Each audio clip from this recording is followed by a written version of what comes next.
Manusia jalan tegak berdiri. Kepala tempat otak, kemaluan tempat nafsu. Mana yang lebih tinggi? Bismillahirrahmanirrahim. Assalamualaikum warahmatullahi wabarakatuh. Alhamdulillah dzikrihi tatma'innul qulub bi fadlihi tughfaru dzunub. Asyhadu an la ilaha illallah al-khaliqul ma'bud wa asyhadu anna Muhammadar Rasulullah shadiqul maut. Wassalawatullahi wassalamuhu ala sayyidina Muhammadin wa ala alihi wa ashabihi wa ahli taqwa wa ma'rifatihi wa man tabi'ahum bi ihsanin ila yaumiddin. Jangan sampai hidupmu dikendalikan oleh hawa nafsu. Ketika Allah Subhanahu wa taala menciptakan malaikat diberikan akal tanpa nafsu. Allah ciptakan binatang diberikan nafsu tanpa akal. Allah ciptakan kita manusia dua-duanya ada. Ada akal, ada hawa nafsu. Tapi Allah berfirman dalam Ali Imran 191. Rabbana ma khalaqta hadza batila. Yang Allah ciptakan enggak sia-sia. Anda lihat binatang jalannya merangkang.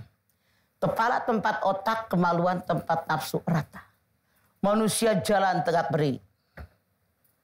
Kepala tempat otak, kemaluan tempat nafsu. Mana yang lebih tinggi?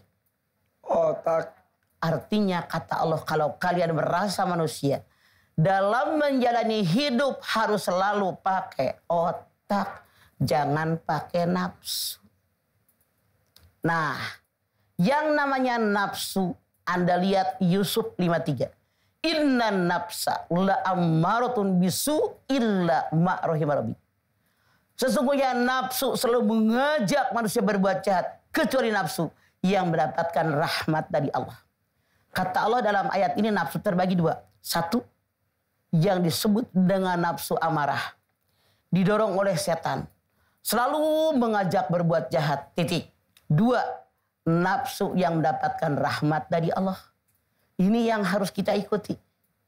Makanya jadilah kita orang takwa. Anda lihat, wasari'u ila maghfiratin min rabbikum wa jannatin arduhas samawati wal ardu iddat lil muttaqin. Ali Imran 133. Segera kalian raih ampunan Allah. Segera kalian raih surganya Allah yang luasnya seluas langit dan bumi. Ya Allah siapkan buat orang takwa. Siapa orang takwa? Ini dia. Alladzina yunfikuna bis-sarra'i wad-dharra wal kadhimi minal ghaidh wal 'afina 'anil nas wallahu yuhibbul muhsinin. Tanda yang pertama, bersedekah dalam keadaan lapang maupun sempit. Yang kedua, selalu mengendalikan hawa nafsu. Yang ketiga, memaafkan kesalahan orang. Yang keempat, berbuat baik kepada orang yang sudah dimaafkan. Kalau anak yang 16 tahun tadi ada takwa sedikit aja, ini nggak akan terjadi. Makanya kata Allah, mereka yang menjadi bahan bakar api neraka. Yang pertama, orang yang punya hati, tapi hatinya tidak dipakai memikirkan kekuasaan Allah. Dua, mereka diberikan mata. Matanya bisa melihat, tapi tidak melihat kekuasaan Allah. Tiga, mereka diberikan telinga dan bisa mendengar, tapi tidak mendengar ayat-ayat Allah. Aduh, ngebayangin, ngejeritnya orang dibacok. Kan gak langsung mati kan? Ya. Pasti teriak. Apa? Masya Allah. Pantas kata Allah, ulaika kal an'am, sama dengan binatang ternak, balhum adal, lebih hina dari binatang ternak. Ulaika humul ghafilun, mereka orang bodoh, orang yang sangat merugi. Na'udzubillah min dzalik.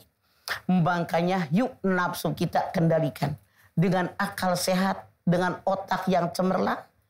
Kita yakin Allah Maha melihat, Maha mendengar apa yang kita kerjakan. Insya Allah nafsu bisa dikendalikan. Ya, dan manusia itu memang pasti punya nafsu. Yang membedakan dengan malaikat karena kita ada nafsunya. Betul. Tapi kita bukan binatang. Karena makanya ada akal. pakai ini. Kalau seandainya manusia tidak pernah berbuat jahat. Makanya gini Pan, kata Nabi. Al-insan ma'atawanisan. Manusia tempat salah, tempat yang lupa. Kalau manusia sama sekali tidak pernah berbuat salah seumur-umur. Semua manusia akan dimusnahkan semua ini. Diganti dengan makhluk yang lain. Sengaja untuk menilai Dipakai nggak? Ya, ya. Punya iman nggak? Jadi orang takwa nggak? Dikendalikan nggak? Makanya pantas orang yang bodoh suka bilang, dasar otak lu di bawah dengkul. Ya kan begitu kan? Ya. Ini nyata. Mana yang lebih menguasai nafsu Ya. atau yang lainnya? Betul. Oke. Kita buka pertanyaan, Maya. Sok. Siapa yang mau nanya? Ya ini, silakan. Silakan. Mangga. Assalamualaikum warahmatullahi wabarakatuh. Waalaikumsalam warahmatullahi wabarakatuh. Nama saya Ibu Wulan dari Majelis Taklim Al Furqon Cembul, Bandung. Oke. Ibu Bulan, silakan. Batuk Bu Haji. Tanya Mama yuk. Ayo. Mah, masalah emosi, bagaimana cara mengendalikan hawa nafsu dan apa akibatnya bila kita tidak bisa mengendalikan hawa nafsu tersebut. Nafsunya nafsu apa dulu? Nafsu marah misalnya sama anak. Terus tadi ada Mama membahas sedekah. Nah misalnya kita punya uang nih, tapi kita bingung ini uang mau disedekahin enggak ya? Atau buat resiko di rumah apa buat jajan anak gitu. Okay. Gimana cara? Oke. Jadi pertanyaannya dua. Ya. Nafsu pusatnya di sini, di udal kita. Sejengkal ke bawah nafsu birahi. Wulan cobain, jengkalin. Sejengkal ke atas nafsu dunia. Bagaimana biar kita selamat tidak ngikuti nafsu? Ikuti bagaimana Allah menunjukkan dalam Al-Quran dan Sunnah Rasul Wulan. Jadi misalnya mengendalikan hawa nafsu yang ke bawah nih. Nikah dong. Jangan berbuat zina, sama-sama terpenuhi. Tapi yang kalau nikah Anda tidak berdosa, dapat ridho Allah, dapat rahmat dan keberkahan, punya anak. Kalau Anda berbuat zina, dosa besar, tempatnya neraka. Sekarang, sejengkal ke atas nafsu dunia. Harta, pangkat, jabatan, ketenaran, dan semuanya sejengkal ke atas. Bagaimana Allah perintahkan? Anda lihat Al-Baqarah 168.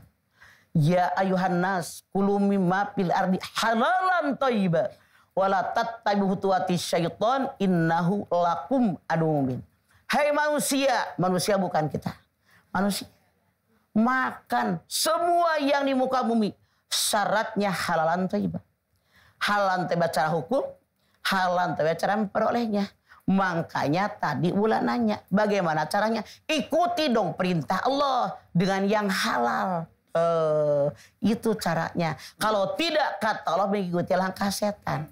Makanya selalu pikirkan halal apa haram.